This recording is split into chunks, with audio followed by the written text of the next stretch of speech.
Tiga. Oke, selamat pagi semuanya. Baik. Luar biasa. Luar biasa memang ya. Wah, ini kelihatan memang penuh semangat hari ini. Alhamdulillah kita bisa bertemu kembali di semester yang baru ya, mengawali kegiatan perkuliahan. Gimana kabarnya semuanya? Pagi ini sehat semua? Siap. Siap ya? Sehat, siap untuk belajar? Siap. Baik, sebelum saya lanjutkan, karena kebetulan hari ini adalah pertemuan pertama, artinya ini awal semester yang akan kita tempuh sampai nanti tengah semester, sampai nanti pada evaluasi akhir di ujian akhir semester ya. Baik, sebelum saya ke materi, saya akan sampaikan dulu rencana pembelajaran semester yang kita akan tempuh ya, supaya nanti kalian punya gambaran apa aja sih materi yang akan diterima, terus bagaimana materi itu bisa dicapai dari hasil pembelajarannya, dan nanti akan saya bacakan. Dan mohon diperhatikan karena untuk MKK yang mata kuliah kompetensi memang dituntut kalian bukan hanya punya pengetahuan, tapi juga kalian wajib memahami, wajib untuk bisa mempraktekkan. Artinya punya kemampuan, punya potensi yang nanti bisa diaplikasikan di dunia kerja. Baik, saya akan perlihatkan dulu, ini bisa dilihat ya rencana pembelajaran semesternya. Pada mata kuliah MKK T kodenya 03.02. Ini mata kuliahnya adalah mesin penggerak utama 2, artinya ini bagian kedua. Mungkin di semester 1 juga kalian sudah pernah belajar tentang materi mesin penggerak utama. Mesin penggerak utama sendiri masuk ke dalam kelompok MKK, ya, artinya mata kuliah kompetensi. Ini mata kuliah wajib atau mata kuliah inti, di mana mata kuliah ini wajib diselesaikan sesuai dengan jumlah SKS kalian nanti sampai selesai di program D3 dan program profesi PT3 ya. Baik, kita lihat ini total SKS-nya adalah 2 SKS, di mana 1 SKS praktek, 1 SKS teori, dengan total akumulasinya. Kita untuk SKS teori ini berbeda dengan SKS praktek, artinya walaupun sama-sama 1 SKS, tapi nanti implementasinya berbeda karena kita mengacu kepada KKNI ya, dimana praktek nanti akan lebih besar jumlah jamnya. Jadi di sini kita nanti akan belajar mungkin bergantian, artinya setelah menyampaikan teori secara materi, saya akan juga menyampaikan kita praktek ya, baik itu praktek langsung di workshop atau mungkin dengan alat peraga yang mungkin bisa sebagai media pembelajaran bisa saya bawa di ruang kelas. Bisa dipahami sampai sini? Siap. Berarti kalau pagi ini saya lihat cukup semangat, jadi masih fresh, dia punya memori ya, bisa menyerap, bisa terbuka. Beda kalau nanti jam-jam lepas makan siang, nah suasananya sudah aromanya 5 watt semua, dimana mata kuliah ini wajib diselesaikan sesuai dengan jumlah SKS kalian nanti sampai selesai di program D3 dan program profesi PT3 ya. Baik, kita lihat ini total SKS-nya adalah 2 SKS, di mana 1 SKS praktek, 1 SKS teori, dengan total simulasinya. Kita untuk SKS teori ini berbeda dengan SKS praktek. Artinya walaupun sama-sama satu SKS, tapi nanti implementasinya berbeda karena kita mengacu kepada KKNI, ya, di mana praktek nanti akan lebih besar jumlah jamnya. Jadi di sini kita nanti akan belajar mungkin bergantian, artinya setelah menyampaikan teori secara materi, saya akan juga menyampaikan kita praktek, ya, baik itu praktek langsung di workshop atau mungkin dengan alat peraga yang mungkin bisa sebagai media pembelajaran bisa saya bawa di ruang kelas. Bisa dipahami sampai sini? Siap. Siap. Berarti kalau pagi ini saya lihat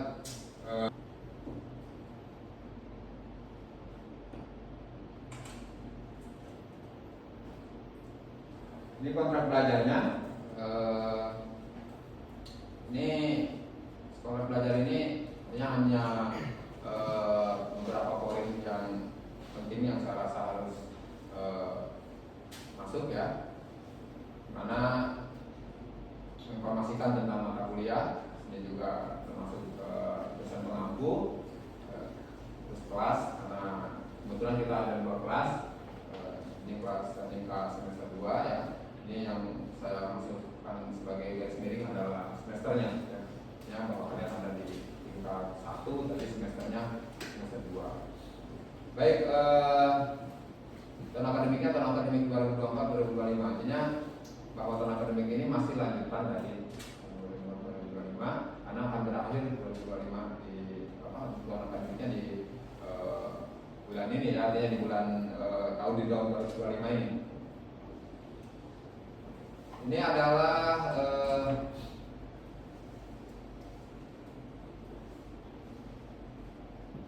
mekanisme penilaian.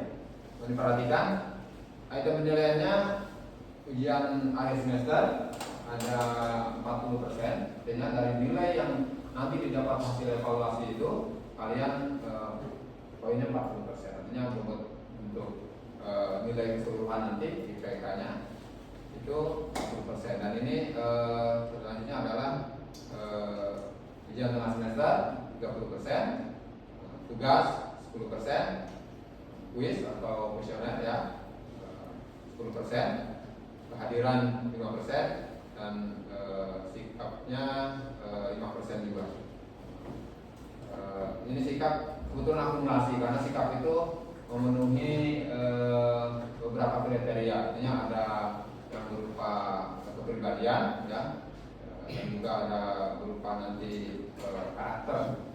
Artinya nanti penilaian itu akan dikembalikan ke dosen pengampu, nanti melihat misalkan yang bersangkutan ini walaupun tidak terlalu pintar tapi orangnya baik, etikanya bagus, itu juga akan menjadi ranah penilaian. Terus masuk juga mungkin dari kerajinannya, walaupun tidak terlalu pintar tapi terlihat memang rajin, ya, artinya dalam mengikuti kegiatan pembelajaran itu juga akan menjadi ranah penilaian kita, ya. Baik, selanjutnya ini yang hal-hal ini sebetulnya ikatan yang ingin saya jalin antara peserta didik dengan saya sebagai pengampu atau pengampu mata kuliah atau dosen. Karena ini ada beberapa aturan main yang ingin saya sampaikan di awal supaya memahami nanti ke depan kalau kita sama-sama komitmen, ya. Pertama, bagi peserta didik diwajibkan kehadiran di kelas tepat waktu sesuai waktu pada jadwal perkuliahan. Jika peserta didik terlambat lebih dari 10 menit, ya, terlambat lebih dari 10 menit, artinya ada batas toleransi 10 menit. Oke. Dikenakan sanksi diberikan tugas sesuai materi atau topik perkuliahan. Artinya mungkin punya PR lah gitu atau tugas yang nanti akan diberikan oleh dosen, karena ya bisa karena mungkin karena tertinggal materi yang 10 menit tadi, nanti coba gimana ada usaha nggak untuk bisa memahami materi yang awal, karena kan materi sudah berjalan kalian mungkin datang terlambat ya, paham ya? Selanjutnya ini bagi saya sendiri, bagi dosen. Di sini dosen pengampu jika dosen terlambat lebih dari 10 menit dilaporkan kepada sekretaris prodi. Artinya dipersilakan ketua kelas untuk melapor. Bisa melapor itu ya bisa mencari informasi atau menyampaikan ini dosennya belum datang ya, kan seperti itu ke sekretaris prodi. Selanjutnya untuk mendapat keterangan atau catatan disiplin dengan konsekuensi diberikan penilaian kinerja guru. Artinya bila memang sudah terkonfirmasi tidak ada juga pesan ke sekretaris prodi, tidak ada amanah apa-apa, ya berarti ya nanti ada catatan buruk bagi si dosen. Artinya dosen dengan kinerja buruk yang mungkin tidak memenuhi kewajibannya. Ya, paham ya? Mungkin ini juga nanti akan terakumulasi dengan penilaian akhir. Artinya penilaian akhir pada angket penilaian untuk dosen sebagai indikator nanti supaya nanti ada feedback dari semester bagaimana si dosen yang bersangkutan, bagaimana selama satu semester itu ya. Baik, nanti ditandatangani oleh ketua kelas dan nanti ditandatangani juga oleh saya sebagai dosen pengampu. Oke, sampai sini cukup ya. Ada yang kurang jelas? Cukup ya? Wah, luar biasa. Ini luar biasanya apa karena bingung, apa karena memang paham? Mudah-mudahan paham ya, karena ini masih bicara pembukaan, ini belum bicara kita ke masalah materi ya. Baik, kita lanjutkan lagi ke RPS. Di sini saya akan membahas mungkin unit 1 sampai 5 pertemuan awal. Nanti untuk pertemuan berikutnya juga saya nanti akan ulas kembali supaya nanti mengingat kembali. Di sini kita akan ini di kolom 1 capaian MK ya, capaian pembelajarannya atau kemampuan akhir yang ingin diharapkan. Artinya dari apa yang nanti disampaikan atau dari proses pembelajaran di setiap pertemuan itu kita mengharapkan ada hasil, ada hasil yang nanti mungkin bisa diukur ya.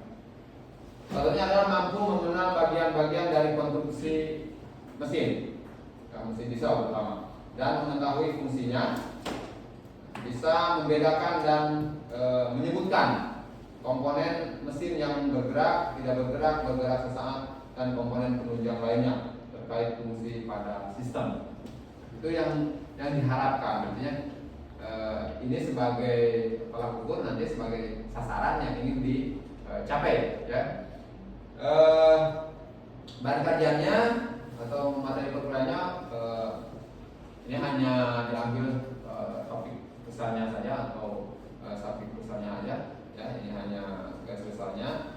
Kita akan, mohon maaf saya melihatnya di sini karena mohon maaf karena mata saya tidak sebagus mata kalian yang masih muda-muda. Jadi kalau melihat ke monitor terlalu terang begini agak-agak silau ya. Ini komponen mesin diesel.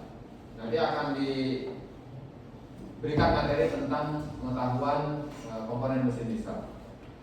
Selanjutnya bagian utama mesin diesel, bagian mesin diesel yang tidak bergerak dan tidak bergerak ya. Juga ada yang bagian mesin diesel yang bergerak sesaat atau bergerak terus menerus. Itu untuk pertemuan yang 1 dan kedua ya, karena mungkin walaupun saya masukkan di pertemuan kedua, ini nanti akan berulang. Artinya karena sekarang pertemuan 1 juga kita akan mengupas materi itu, tapi mungkin karena terpotong oleh pembukaan awal, mungkin tidak maksimal. Jadi akan dilanjutkan di pertemuan kedua. Jadi kedua ini supaya nanti bisa lebih memahami dan terukur hasil yang didapat ya. Untuk yang pertemuan ketiga atau pertemuan kedua berarti sama ya tadi yang disampaikan. Yang ketiganya mampu mendeskripsikan fungsi dan pengaruh serta akibat dari minyak pelumas pada mesin diesel. Memahami cara pelumasan yang digunakan pada mesin diesel sesuai dengan tingkatan ukuran serta jenis mesin. Mengerti fungsi pelumasan pada bagian-bagian mesin serta perawatan sistem pelumasan. Ini yang diharapkan atau yang sasaran yang ingin kita capai. Kita akan bicara bagian-bagiannya. Setelah bagian-bagiannya kita akan bicara tentang pelumasan. Kenapa ada pelumasan? Nanti kita sampaikan di dalam materi. Karena mesin dengan komponen yang tadi saya sampaikan ada bagian-bagian yang bergerak terus menerus. Itu kan ada gesekan, ada panas yang muncul. Ini juga perlu ada sistem pelumasan. Nanti saya akan disampaikan secara utuh ya waktu pembelajaran. Kita lanjutkan dulu.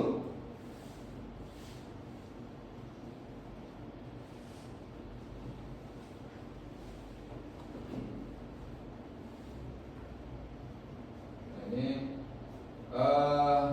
teman-teman nanti diharapkan ini bisa sesuai dengan target. Hanya saya ingin mengukur nanti hasil setiap pertemuan. Bila hasil dirasa sudah didapat sesuai dengan sasaran dan capaian pembelajarannya, mungkin saya akan lanjutkan. Tapi apabila artinya lanjutkan ke topik berikutnya, tapi masih kesulitan untuk ini, akan saya bantu untuk coba mengulang, untuk coba memahami, artinya mengawal kalian atau mendampingi kalian, mengajarkan kalian supaya betul-betul bisa memahami. Ya, artinya tidak hanya sebatas mengejar target teori atau teori topik yang selesai di satu semester, tapi hasilnya nihil. Jadi ingin saya tuh setiap pertemuan, setiap pembelajaran itu ada hasil yang bisa saya ukur. Artinya ada hasil yang bisa saya, yang minimal merata. Artinya setiap peserta didik paham apa yang nanti ingin dikerjakan, apa yang nanti yang harus dilakukan, ya. Atau mungkin ya, secara pengetahuan tahu yang disebut ini tuh ini, yang disebut itu. Artinya paham sampai ke hal yang dimaksudkan. Baik, lanjutkan dulu ya kita sebelum ini. Oke lah, nanti kita ulas lebih lanjut karena ini juga waktu khawatirnya nanti tidak cukup. Saya akan membuka dulu sekilas tentang materi ya. Baik, masih ingat pembelajaran yang lalu mungkin di mesin penggerak utama 1 ya. Salah satu dari jenis mesin penggerak itu adalah mesin diesel. Walaupun ada mesin turbin, walaupun ada mesin gas, tapi salah satunya adalah mesin diesel. Masih ingat ya? Oke, boleh saya bertanya dulu nih? Biar artinya ini merefresh. Nah, jangan sampai saya udah lanjut jauh, ternyata kaliannya pramudeng, nggak nyampe, ngeleng. Wah, selesai ini gitu ya. Baik, ada yang bisa jelaskan mesin diesel itu definisinya apa? Siap. Nah, ini siapa namamu? Siap, Jajang Malik. Wah, Jajang memang hebat. Silakan Jan. Apa yang maksud dengan mesin diesel? Ya. Siap. Definisi mesin diesel adalah yang menggunakan pembakaran dalam, yang menggunakan tenaga kompresi atau udara untuk membakar bahan bakar atau mengkabutkan diesel oil. Mesin yang menggunakan pembakaran dalam, ya, menggunakan atau memanfaatkan tenaga kompresi, betul? Untuk membakar bahan bakar, diesel oil yang dikabutkan. Siap. Bisa diterima nih? Kira-kira ada yang mau menambahkan? Cukup? Siap. Bagus ya, berikan tepuk tangan. Ternyata tidak semester tidak membuat memorinya ikut tenggelam. Ternyata masih teringat. Cukup bagus. Ya, artinya itu adalah definisi mesin diesel. Mesin diesel dikatakan sebagai mesin pembakaran dalam karena dia pembakarannya terjadi di dalam dan tanpa menggunakan tenaga listrik atau bantuan tenaga listrik atau ignition, ya, busi kalau di mesin bensin yang menggunakan panas kompresi. Artinya kompresi yang terjadi pada langkah kompresi itu juga dimanfaatkan untuk pembakaran bahan bakar, ya, bahan bakar yang dikabutkan, karena prinsipnya bahan bakar ini harus berupa atom, ionization, ya, disebutnya. Itu terjadi ledakan karena bersentuhan dengan panas dari kompresi sehingga menghasilkan tenaga. Oke, luar biasa. Jadi bukan lagi. Saya harap nanti juga yang lain dapat mendengar kembali materi yang kemarin, ya, atau yang sebelumnya, supaya kita continue ke depan itu tidak hanya terkait ke depan, tapi betul-betul kita ada hasil atau ada pencapaian yang didapat. Baik. Selanjutnya kita akan ke awal dari awal dulu. Saya sudah hadirkan di sini beberapa komponen berupa spare part, karena kita akan membahas tentang materi tentang apa tadi, bagian-bagian mesin diesel, ya. Dan ini salah satu komponen yang ingin saya nanti bahas, ya. Mungkin tidak seluruhnya komponen ini atau dari bagian-bagian ini saya bawa ke sini, karena itu kalau utuh kan lumayan, masa saya harus pikul, Pak. Jadi mungkin kita akan lebih jelas di workshop, ya, atau di ruang praktek. Tapi ini untuk awal saja supaya kalian bisa mengenal, ada gambaran lah, ya, dimana apa itu yang tadi saya sampaikan, bagian-bagian itu, komponen-komponen itu, bagian itu bisa digunakan juga sebagai spare part. Kan kalau spare part mungkin familiar, ya. Wah, spare part. Nah, ini adalah spare part seperti ini, ya. Oke, nanti saya akan, kira-kira ada yang tahu ini? Siapa ini? Injektor. Wah, keren. Ternyata sudah paham. Dulu saya jelaskan sudah paham. Wah, luar biasa ini. Nah, habis? Oke, kita akan coba nanti jelaskan satu persatu. Namun mungkin untuk hari ini kita tidak bisa membahas lebih lanjut karena waktu yang terbatas. Tapi saya yakin kalian sudah punya gambaran, ya, yang cukup. Dan saya harap nanti di pertemuan berikutnya, kalau bisa di rumah nanti sambil selancar-selancar di internet atau sambil lihat-lihat materi-materi yang lalu itu dibuka kembali, dilihat seperti apa gambarannya, sehingga kita nanti bisa diskusi, sehingga saya nanti akan lebih nyambung, ya, artinya relate antara apa yang saya nanti ingin bahas dengan apa yang sudah ada dasar di memori kamu. Artinya kalau saya ngomongin A, kaliannya sudah ngambang-ngambang kemana-mana. Oke, ya, terima kasih untuk pertemuan hari ini.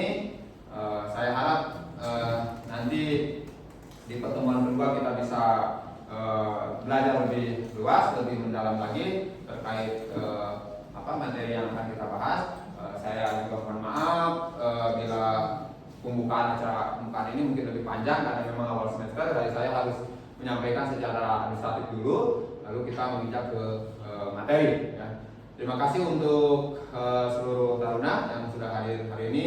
Tolong jaga kesehatan, jaga kondisi agar tidak terganggu aktivitas di next kegiatan, ya. Dan juga jangan lupa untuk tetap belajar. Artinya belajar itu harus dipaksa. Artinya kita harus ada kemauan, harus ada pemicu, semangat. Artinya bahwa kita ingin bisa, kita ingin tahu. Karena kalau kita hanya mengandalkan disuapi atau hanya mengandalkan diajarkan tanpa kalian sendiri tidak ada antusiasme untuk belajar, ya saya yakin hasilnya pun tidak akan maksimal. Tapi kalau ada rasa antusiasme di dalam diri kalian, kalian semangat, saya ingin tahu ini nanti menjadi kemampuan saya yang harus saya tunjukkan sebagai modal, ya kan, artinya modal untuk nanti meraih masa depan. Artinya orang akan punya value ketika dia bisa menunjukkan kemampuannya.